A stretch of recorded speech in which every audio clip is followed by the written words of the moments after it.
You're listening to the Grassroots Church podcast. We're a Jesus-centered community in Thunder Bay, Ontario. You can learn how to participate more by going to our website at grassroots.church. Typically, this is the time where I'd come and we'd speak and share a little bit of a message or whatever, but we thought we'd change it a little bit this morning. Many of you know Jax Cooper, who is a member of Grassroots Church, and Jax is a part of an organization here in Thunder Bay that he's shared a little bit about it with me in the past, and I thought, man, this is a group that really connects and resonates with sort of the heart of Grassroots Church. For those familiar with our community, our mission or vision, I always get those mixed up, the thingy that guides us is this statement that we want to cover the earth with the selfless love of Jesus. And there are sort of three pillars that we as a community have established that kind of support that mission. And one is shaping bright disciples, one is restoring faith, and the third one is protecting the vulnerable. And so protecting the vulnerable is a huge, is a very important value of those who call themselves grassrooters. Should be for all Christ followers, but we definitely believe in the value or in the importance of doing what we can as followers of Jesus to protect the vulnerable. And that is done in all sorts of different ways. And so Jax is a part of a group that is doing that very thing here in Thunder Bay. And so this morning, I would like to invite the folks from Bikers Against Child Abuse to come up. And they're going to actually share a short presentation on the work that they do here in Thunder Bay, mostly to just kind of help raise awareness about what this group is doing. And I think to encourage us just to know that there is good work being done in our community. Everyone knows that there is a lot of darkness. There's a lot of exploitation and abuse and just some really troubling things that are going on in our city.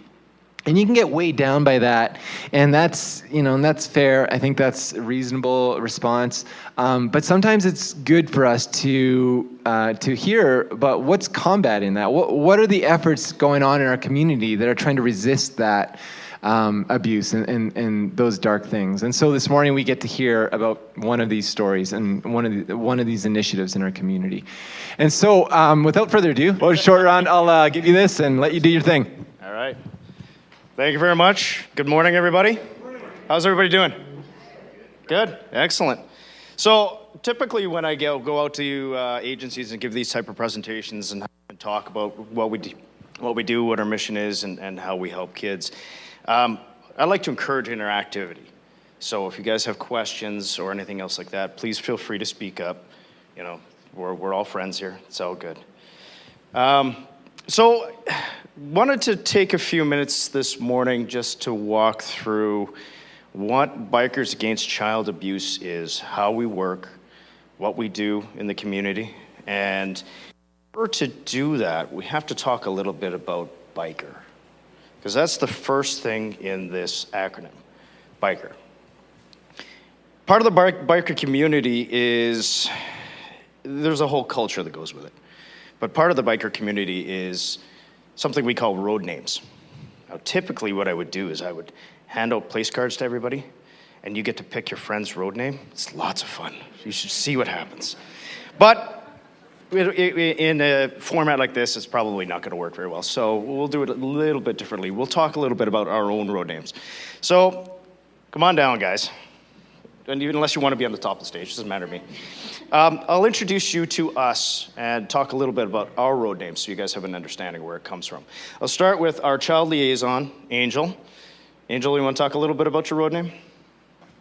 Yes, I do. So my road name, I picked my road name because when my father-in-law was sick, I would spend a lot of time with him. I would spend like 8 hours a day with him. And he always called me his angel. And he would be having a really bad day, and he'd be angry at everyone. And I would walk in, and he would say, "There's my angel." So when we were coming up with road names, he actually thought that would be appropriate. So he kind of helped me. He's passed on now, but he's always with me. Because of that's my road name. So next up, thank you very much, Angel. Next up is our vice president of our local chapter here in Thunder Bay, Jester. And as you can probably guess, based off the road name, it's very hard to get a serious statement out of him ever.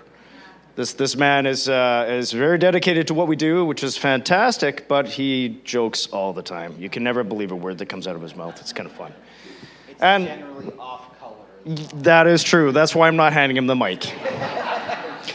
For myself, short round. It's an interesting bit of story. There's lots of different angles to hit at this one, but I'm not sure if anybody has seen Indiana Jones and Temple of Doom. Yeah. Yes. So Indy's sidekick was short round. I'm the chapter secretary, and myself and our president were the two that sort of began the whole process here in Thunder Bay of getting a chapter up and running. It has taken us a while. We've been at this since early 2018, late 2017, because there is a lot that goes into getting these things. Bikers Against Child Abuse is very protective of the children we work with. So in order for us to be able to work with them, we have to go through a lot of certification, a lot of training. We have to make sure we have full background checks, done for vulnerable sector children to make sure that we don't have, how do I put it, undesirable people in our organization, because believe it or not, there actually have been people who tried to infiltrate. So I'll get a little bit more into some of the history of Bikers Against Child Abuse, how it came to be, and sort of the theory behind it and how it works and what we do with the children and how we help them. But first, as every good organization has, mission statement or a vision? Which one was it again? So this is our mission. There's a lot up there. A lot of words, very small print. I'm not sure who can read that. I know I can't. But I'll talk a little bit about what it is we do here. So this is pretty much broken up into 4 pieces. And the very first part of it is Bikers Against Child Abuse exists with the intent to create a safer environment for abused children. We exist as a body of bikers to empower children not to feel afraid of the world in which they live. We stand ready to lend our support to our wounded friends, pardon me, by involving them in an established, united organization. We work in conjunction with local and state officials. State, it's an American organization, who are already in place to protect those children. We desire to send a clear message to all involved with the abused child that this child is part of our organization. And we are prepared to lend our physical and emotional support to them by affiliation and our physical presence. We stand ready to shield these children from further abuse. We do not condone the use of violence. It's a very important part. Or physical force in any manner. However, if circumstances arise such that we are the only obstacle preventing a child from further abuse, we stand ready to be that obstacle. So we'll get into it a little bit and break it down. Normally the presentation goes through each one of those pieces individually, but that's fine. We can just talk about it. So some really key points. I'm going to go back to that mission statement. I'm not sure if anybody can see it or not, but some of the really key points there is, first of all, we are bikers. And that becomes a very key point because it actually has power for children.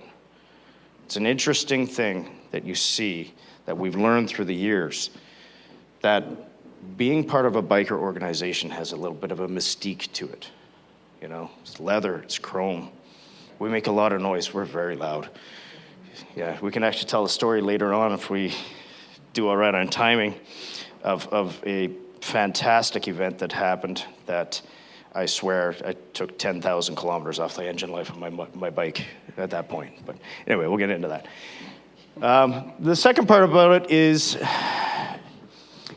empowerment. And that is really the key word there. When we talk about children who have been abused, one of the first things that happens is they lose a very important piece of their childhood, and that is the security of knowing that they have a place that's safe. What we do is we help them to rediscover that. We give them back a little bit of that security, and we work with them to help them realize just how strong they are. Because, and I apologize if I tear up a little bit, this is always a big thing for me, because no child should feel like that. And that's one of the worst parts about child abuse in any form, is that that gets stripped away. But it's still there. No matter what the situation is, these kids have strength. We help them to see that. We help to bring it out in them. Okay, we'll get a little bit more into that, how that works in a little bit. We work in conjunction with local and state officials. So this particular section, we work with all the organizations, all the child organizations. We work with CAS, Delico, Tikanagan, Children's Center, you name it. We've been out, and I can't tell you how many of these presentations I've given to these organizations. It's been incredible, and the response has been incredible. We also work with the police and the Crown Attorney, you name it. We've had good conversations with them, and we've shown real success. In fact, at the beginning, our first set of children that we got were direct references from police officers who were working cases. And they saw the impact that we could have with them from their perspective and how effective it was. So that's how we really started out, and we flew. We have an incredible number of kids now, which is great. We stand ready to shield these children from further abuse. We don't condone the use of physical force. This again gets back to the biker lifestyle. People look at bikers, first thing they think is outlaws. Some of the more famous biker organizations. That's not us. That's not us. We have the capability of doing that, but we show restraint. And one of the reasons we do that is because we say, we can't help children if we're in jail, right? We can't be there for them. We make a promise to these kids that we'll be there. We can't do that if we're in jail. So as much as we would like to get involved in a physical way, we don't do that. We're not vigilantes. What we are is a shield. So if we are there with a child and something happens and somebody comes, we'll most definitely step in. But we're not going looking for it. We don't need to. Okay, anything you guys want to add? Just gonna smile, look pretty? I love it. So let's talk a little bit about the organization itself. It is an American organization. Originally, it actually has expanded to now 18 countries. It's worldwide. We drive some consistency in how we do things. Intentionally, we want it to be the same regardless of where you are. And it's the same experience. Everybody gets the same. And it doesn't matter. A child is a child is a child. It doesn't matter where they're from. They're welcome in our organization, okay? So it was founded in Provo, Utah back in 1996 by a registered play therapist. This gentleman was part of the biker community, the more classic biker community that you hear about. But he was also a play therapist working with children. And he was working in one particular case with a child who was so afraid he couldn't leave his house. He wouldn't go anywhere. So he thought, well, you know what? I'm going to give it a try. I'm going to see what happens if I talk to some of my biker friends and see if they come by. And they came by, and they ripped by his house. Didn't stop in or anything. Just made some noise. He was peeking out the window. I was like, what is that? And then after a few of these type visits, they actually stopped in. And they stood on the lawn and had a conversation with him from a distance. And slowly working through these things, multiple visits over and over again, he began to come over to shell, and he actually began to venture out of the house. There was incredible progress being made in his therapy. So this gentleman who founded our organization thought, it works for him, maybe it'll work for other kids. One thing about the biker community is we love kids. We really do. We want to take care of them. It doesn't matter which organization you're talking about. That's very important. We like to protect children. We have very low tolerance for abuse for children. And so it was pretty easy finding guys who were willing to spend time with these kids. The successes that he saw began to spread, and it worked for many different children in many different situations. So how does it work? Well, in order to work with kids, you got to interact with them, right? You got to go out, you got to see them. It's important. We love it. I mean, we get to act like our actual mental age as opposed to our physical age. We have a blast with these kids. But we do have a certain set of what we call interactions of different kinds. The very first one is an initial contact. I'll get into each one of these. They're just up here for reference, but we'll get into each one of them in the specifics. So we have an initial contact, and then we have what's called a level 1, and then we follow up with the kids. We do have the possibility of doing a level 2 if needed, and we'll talk again about what that is. And then obviously court, and that's a big one too. So if it gets to that. All right. So the initial contact. This is where somebody has one of our pamphlets, and they know of a situation, and they know of a child who probably needs some help, is scared, living in fear. They give us a call. Phone rings. Somebody answers the phone, or gets back to them as quickly as possible. And we go through the details of what is going on. So we meet with the child with a very small group to not overwhelm them, just to get some of the details of what's going on, to make sure that it fits our mission, because we have to be very narrow focused. You guys saw our mission statement. It's not a small one. There's a lot of detail in there. We have to keep it nice and small in order to make sure that it really would be the most effective thing for these children, right? Because it's no good if we make promises to help them out and then we can't, because they're outside of our ability to help. It's better they get other resources in other places. So the initial contact is to make sure that we're a good fit, make sure that, most of all, that they want us to be part of their lives. We're not going to go in there because a parent says, oh, I would like this to happen, or hey, I want some bikers hanging around my house. No, it's not about that. Unfortunately, we do get calls like that, by the way. But we have to make sure that the children are actually willing to accept this in their lives. Okay? Once the initial contact is done and we've decided that this is a case that fits our parameters and we can help this child, we believe, we have a level 1. These are fantastic. And I might make Jester cry. Tell him the story. I'll tell the story. He may still cry anyways. So at level 1 is where everybody gets together, our entire chapter. And sometimes, depending on who's around, members from other chapters come too. And I'll tell you a story about that in a bit. First one that we ever did. It's incredible. So we all get together and we go and meet the child at a place where they feel safe. It could be their house, could be around the corner, could be a park, could be a parking lot. We've done all these. And we come in and we form a circle. So the entire chapter shows up. So you can imagine for these children, here's 30 guys in leather, women in leather, bikes, lots of noise, everything else. It can be a little intimidating.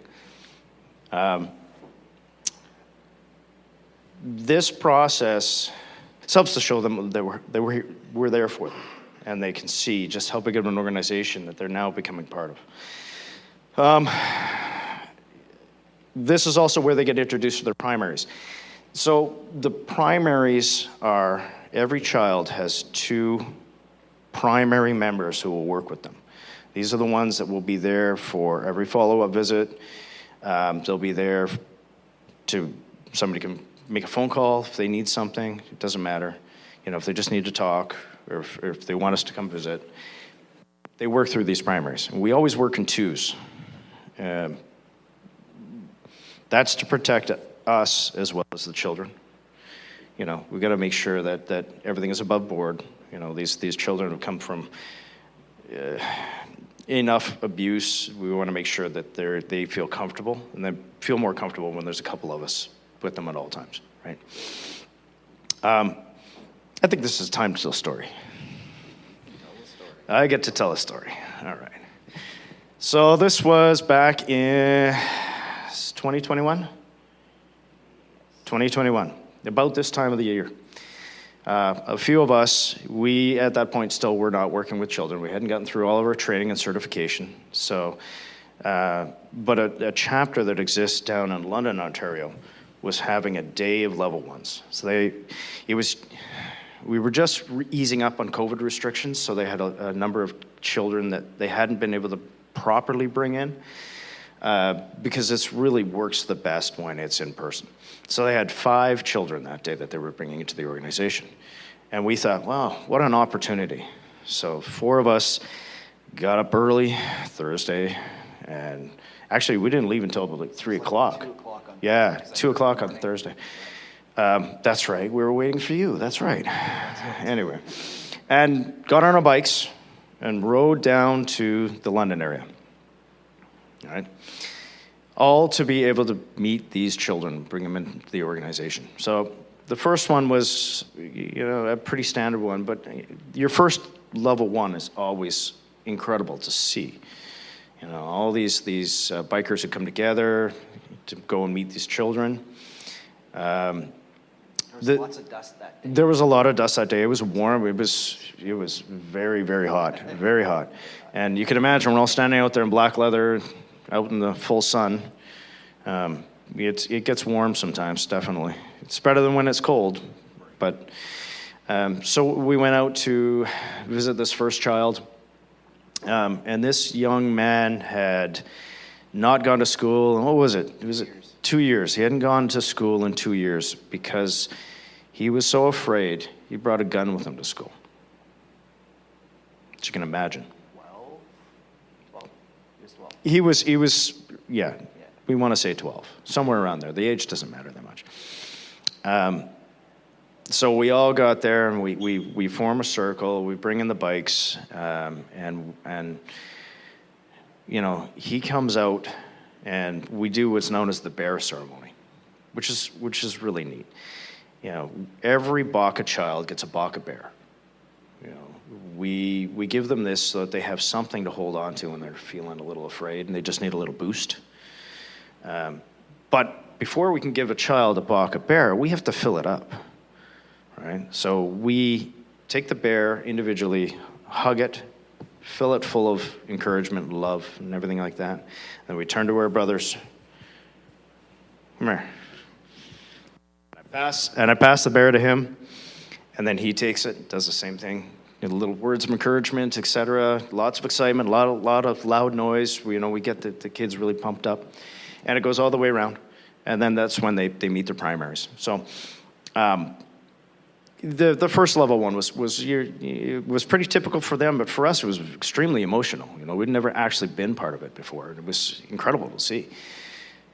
So the kids get the Baka bear and a few other things like backpacks and blankets and things like that. Just things to surround them with some comfort when we're not physically there, so they know that they can get a hold of us anytime, and if they're feeling afraid, they can do it. Yeah, oh yes, definitely, right? Well, we talked earlier about, thank you, Jester, about road names. Road names in our organization, as you heard, are very important, right? This is my identity when it comes to this side. I always look at the wrong side. When it comes to Bikers Against Child Abuse, there's a few reasons for that. First reason is anonymity. Anonymity. Because we're, especially in a small community like this, we're known. People know who we are. We try and protect our own identities, because there have been situations where people who have done wrong, who may be going through the court system or maybe potentially going to jail, get desperate, and they might try and come and stop us from doing what we do so that they can, not a great idea, but they're trying to scare the child, get them not to testify, right? We'll get into court in a bit. Actually, I better truncate this a little bit. But Anonymity is important as well because the children, they get to pick their own road name. That's part of their first thing of empowerment. They get to make a choice. They get to choose what we are all going to call them, their name. And that's a big one, right? Just think about what would you pick for your own name if you got to choose? You get some funny ones.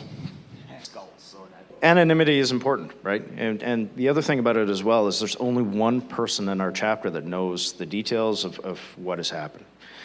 The lady who's being squished down by all the weight of that, unfortunately. But again, it's because it doesn't matter to us. The details don't matter. You know, we know these children are afraid, and we know that they have suffered abuse, and that's all that matters. You know, we don't need to know the details of what they went through because that's not what's important, right? So as part of that ceremony, when we give them the bear, we also give them a cut, like ours. They get to pick the patch that goes on the back of it. They get a couple of different designs, and they now become a member of our organization, right? And we will be there for them for as long as they need us, right? I would tell the second story, but I think we're running a little short on time. You know, I know I'm occupying a lot. I tend to talk a lot, if you hadn't noticed, right? I'm our secretary, right, and our PR guy, and a million other jobs. But you know, I tend to be pretty comfortable talking to people. So let's skip on to the next part. So that's the level 1 follow-ups. So at the beginning, we follow up with the children fairly frequently. You know, we want to make sure they're comfortable. We want to make sure they know that we're there. If they need us at any time, they can call, you know, and we will come. Doesn't matter, day, night, doesn't make a difference. You know, in the middle of a snowstorm, we'll go there. Not on our bikes necessarily. Some of us are crazy and probably would, but yeah, we will go there, okay? A level 2 of, this is a situation where there might be a security threat against a child. You know, somebody is intimidating them and they feel afraid. What we do there is we work with the police. The police are aware, they know, and we basically provide private security. So it's more for the comfort of the child than anything else, but we form a perimeter around their house and we're there 24/7 until the threat is gone. You know, fortunately, knock on wood, doesn't happen very often, but we're prepared. And we will do this if we need to do it. The other thing, too, is because we are an international organization, if the level 2 is going on for longer, because there was actually one that was a month or something like that, we had people fly in from the UK to help relieve the bikers because they were there 24/7, right? And, you know, that's just something we're going to support each other as well. We can't burn ourselves out too much, right? So. Again, like I say, fortunately it doesn't happen very often, but this is more about the child being able to look out their bedroom window and see our back patches and know that we're there and they're safe. Okay. Court. This is a fantastic thing because no matter what happens as far as the verdict goes or anything else like that, it's a victory. You know, that child gets to go, they get to tell their story, and we are there with them. We go, we surround the child, we make sure that we make it as comfortable as possible. They don't have to, you know, have eye contact with the perp. We will, you know, if we're in an open area, we will form a barrier or wall back to back between the child and the perpetrator so that they don't have to have any interaction, you know. And when we're in the court, we are, you know, provided the judge allows it, we will sit with them in the court. You know, and we're take up a couple rows. Actually, we took up a whole half a courtroom one day, yeah, with all of our guys, just so they know we're there. And actually, hold on for a second, please. Thanks. If we can't be in there, or if they're in a video conference room or a video testimony room, I'm sorry, so that they know that we're there, we give them one of these. It's a little hard to see, but it's a coin, you know. We let them know we're holding on to ours. You guys hold on to yours. We're there with you the entire time, right? And it really works. It works very, very well. Quite often they're in there with their cuts on. It's fantastic. Yeah. So no matter what happens, it's always a win because they're empowered to tell their story. They get a chance to do that. It's a fantastic. We don't care about the verdict, although we're doing pretty well here in Thunder Bay, but we don't care. That's not what matters. Not to us. It does to the Crown. All right. So that's it in a nutshell. Well, everybody, thank you so much for monopolizing so much of your time. Short round. Do you think it'd be appropriate if I just pray for you guys? If we could just pray for you guys? Absolutely. Yeah. Why don't we all stand, actually, as we finish with the song as well. Father, we are grateful this morning to be able to hear from this community initiative that is doing good work toward protecting the vulnerable in Thunder Bay. Thank you for the hearts that are that were shared this morning, and just how you raise up people in our community who are doing this good work. And I pray, God, for continued success of BACA. Pray, Father, for those that they protect, that you would encourage them, that you would continue to just, through these folks, tell beautiful stories of healing from trauma and from abuse. And I ask, God, that you continue to work in the hearts of each of these members, and as a community of Thunder Bay, that we'd come along and support them as well. So we give you thanks for this group this morning. Thank you for what they can share and just the good work they're doing. In Jesus' name, amen. Thanks a lot, you guys. Thank you. Appreciate it.